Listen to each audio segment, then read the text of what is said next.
Consider how many times a day you use your hands for tasks that require fine controlled movement.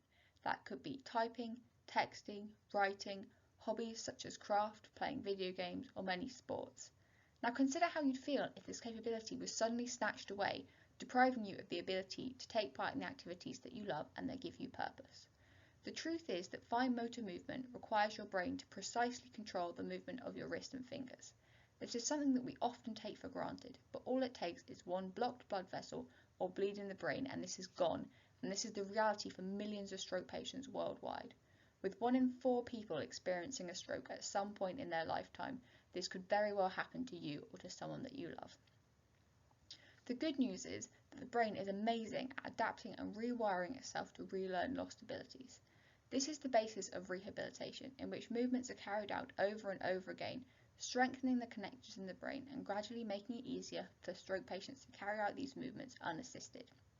However, this is a long and drawn out process, and the resources available for it are severely limited. This leaves patients permanently lacking the ability to carry out the fine motor movements that were so key to their lives. My research is trying to change that. My name is Lucy Hodgins, and my PhD is examining how a technology called functional electrical stimulation can be used to allow stroke patients to regain fine motor movements. Functional electrical stimulation involves applying electricity to pads placed on the surface of the skin in order to activate the underlying muscles. These pads or electrodes replace or work alongside the brain in order to kickstart the rehabilitation process. Now, as you might expect, the arrangement of muscles that control hand and wrist movement is very complex, and figuring out which exact point needs to be targeted to generate a particular series of movements is a very challenging task. My work makes use of a grid of electrodes, as shown here, embedded in a wearable sleeve.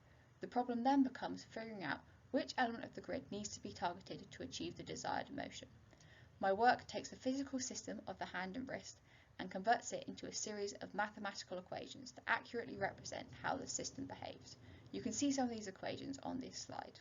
By taking note of the natural variation that occurs between individuals, I can then generate a large number of possible mathematical models of the hand and wrist.